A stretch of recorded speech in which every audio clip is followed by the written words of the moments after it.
ఓం శ్రీమాత్రే నమః. 8వ రోజు కార్తీక మాస పురాణము.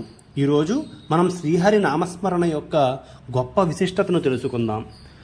వశిష్ఠుల వారు చెప్పినదంతా విని, మహానుభావ, తమరు చెప్పిన ధర్మములన్నింటినీ శ్రద్ధగా విన్నాను. అందులో ధర్మము ఎంతో సూక్ష్మమని, పుణ్యము అతి సులభముగా కలుగునని, అవన్నీ నదీ స్నానము, దీపదానము, ఫలదానము, అన్నదానము, వస్త్రదానము వలన కలుగునని మీరే చెప్పి ఉన్నారు. కానీ ఇట్టి స్వల్ప ధర్మముల చేతనే మోక్షము లభించుచుండగా వేదోక్తముగా యజ్ఞయాగాలు చేస్తేనే పాపాలు పోవునని మీ వంటి మునిశ్రేష్ఠులే చెప్పుచున్నారు కదా. మరి తమరు ఇది సూక్ష్మములో మోక్షముగా చెప్పినందుకు నాకు ఆశ్చర్యముగా ఉన్నది.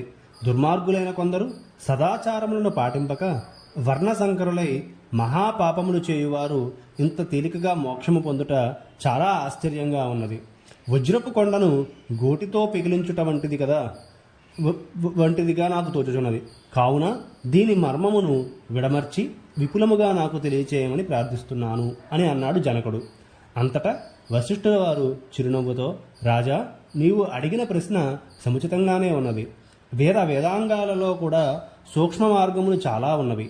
అవి ఏమనగా సాత్విక, రజస్, తామసములు అనే ధర్మములు 3 రకములు. సాత్వికము అనగా దేశకాల పాత్రలు 3 సమకూడిన సమయంలో సత్వమను గుణమును జనించును. ఆ ఫలమంతయు పరమేశ్వరునికి అర్పించి మనోవాక్కాయ కర్మలచే చేసిన ధర్మము సాత్విక ధర్మము.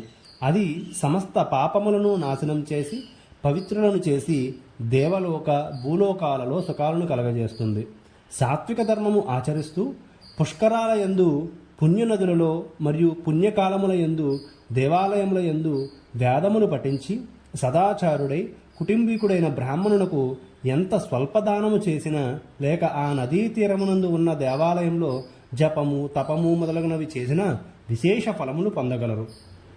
రాజస ధర్మము అనగా ఫలాపేక్ష లేక శాస్త్రోక్త విధులను విడిచి చేసిన ధర్మము. ఆ ధర్మము పునర్జన్మకు కారణమై కష్టసుఖాలను కలిగించును. తామస ధర్మం అనగా శాస్త్రోక్త విధులను విడిచి దేశకాల పాత్రలు సమకూడని సమయమున డాంబీకమునకు చేయు ధర్మము. ఆ యొక్క ఎలాంటి ధర్మము ఫలము ఇవ్వదు. దేశకాల పాత్రము సమకూడినప్పుడు తెలిసి గాని తెలియక గాని ఏ స్వల్ప ధర్మము చేసినా గొప్ప ఫలమును ఇచ్చును. అనగా పెద్ద కట్టెల గుట్ట చిన్న అగ్నికణముతో భస్మమైనట్లు శ్రీమన్నారాయణుని నామము తెలిసి గాని తెలియక గాని ఉచ్చరించిన వారి సకల పాపములు నశించి ముక్తిని పొందుతారు. దానికి ఒక కథ చెప్తాను, వినుము. అజామిలుని కథ. పూర్వము కన్యాకుబ్జము అను పట్టణమున 4 వేదములు చదివిన సత్యవ్రతుడు అనే ఒక బ్రాహ్మణుడు ఉన్నాడు. అతనికి సకల సద్గుణాల రాశి అయిన హేమవతి అను భార్య ఉన్నది. వారికి చాలా కాలమునకు లేక ఒక కుమారుడు జన్మించాడు. అతనికి అజామిలుడను పేరు పెట్టి అతి గారాభముగా పెంచుచుండిరి. ఆ బాలుడు దినదిన ప్రవర్ధమానమగుచు అతి గారాభము వలన దుష్ట సావాసములు చేయుచు విద్యను అభ్యసించక, బ్రాహ్మణ ధర్మమును పాటించక, పెద్దలను గౌరవించక తిరుగుచుండెను. ఈ విధముగా కొంతకాలమునకు యవ్వనము రాగా కామాంధుడై మంచి చెడ్డలు మరిచి యజ్ఞోపవీతాన్ని తెంచి మద్యము సేవిస్తూ పిల్లలు ఉన్న ఒక ఎరుకల జాతి స్త్రీలని వలిచి నిరంతరము ఆమెతోనే కామక్రీడలతో మునిగి ఇంటికి కూడా రాకుండా తల్లిదండ్రులను మరిచి ఆమె ఇంటనే కాలము గడుపుచుండెను. రాజా, అతి గారాభము ఎలాంటి పరిణామాలకు దారితీస్తోందో కదా. తమ బిడ్డలపై ఎంత అనురాగము ఉన్నను పైకి తెలియపరచక చిన్ననాటి నుంచే వారిని అదుపు ఆజ్ఞలతో ఉంచకపోతే ఈ విధంగానే జరుగును. కావున ఆ ఆజామిలుడు కులభ్రష్టుడుగాగా అతని బంధువులు అతన్ని కులము నుండి వెలివేశారు. అందుకు ఆజామిలుడు వేట తన వృత్తిగా చేసుకుని పక్షులను, జంతువులను చంపుతూ కిరాత వృత్తిలో జీవించుచుండెను.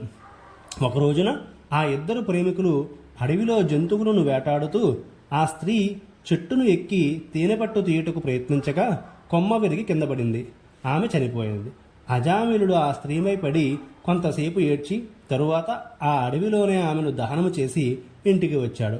ఆ ఎరుకల స్త్రీకి అంతకు ముందే ఒక కుమార్తె ఉన్నది. కొంతకాలమునకు ఆ బాలిక యుక్త వయస్సు రాగా కామాంధకారముచే కన్ను మిన్ను గానక ఆ అజామిలుడు ఆ బాలికను కూడా చేపట్టి ఆమెతో కూడా క్రామకీడలు జరిపి 2 బిడ్డలకు తల్లి అయినది. ఆ 2 పురిటిలోనే మరణించారు. మరలా ఆమె గర్భము ధరించి ఒక కుమారుణ్ణి కన్నది. ఆ బాలునికి నారాయణ అని పేరు పెట్టి ఒక్క క్షణమైనను ఆ బాలుని విడవక ఎక్కడకు వెళ్ళినా వెంట పెట్టుకుని వెళ్ళుచు నారాయణ నారాయణ అని ప్రేమతో పెంచుచుండరి. కానీ నారాయణ అని స్మరించినచో తన పాపములు నశించి మోక్షము పొందవచ్చునని మాత్రము అతనికి తెలియదు. ఈ విధంగా కొంతకాలము జరిగిన తరువాత అజామిలునకు శరీరము పటుత్వము తగ్గి మంచము పట్టి చావునకు సిద్ధంగా ఉన్నాడు. ఒకనాడు భయంకరమైన ఆకారాలతో పాసము మొదలైన ఆయుధములు ధరించి యమభటులు ఎదురుగా వచ్చారు. వారిని చూసి అజామిలుడు భయంతో కుమారునిపైనున్న ప్రేమతో ప్రాణాలు విడవలేక నారాయణ నారాయణ అంటూ ప్రాణాలు వదిలాడు. అజామిలుని నోట నారాయణ అను శబ్దము వినబడగానే యమభటులు భయంతో గడగడా వనకసాగిరి. ఆ సమయంలోనే దివ్య మంగళాకారులు శంఖచక్ర గదాధరులైన శ్రీమన్నారాయణుని దూతలు విమానంలో అచ్చటికి వచ్చి, ఓ యమభటులారా, వీడు మావాడు, మేము ఇతనిని వైకుంఠమునకు తీసుకుపోయినట్టుకు వచ్చాము అని చెప్పి అజామిలుని విమానము ఎక్కించుకుని తీసుకుని పోవుచుండగా యమదూతలు, అయ్యా మీరెవరు, ఎచ్చటి నుండి వచ్చారు? వీడు అతి దుర్మార్గుడు, ఇతనుని నరకమునకు తీసుకుని పోవుటకు మేము ఇచ్చటికి వచ్చాము, కావున వానిని మాకు అప్పగించండి అని కోరగా విష్ణుదూతలు ఈ విధంగా చెప్పారు. స్కాంద పురాణాంతర్గత వశిష్ఠ ప్రోక్త కార్తీక మాహాత్మ్యమునందలి 8వ అధ్యాయము 8వ రోజు పారాయణము పూర్తి అయినది. ఓం నమః శివాయ.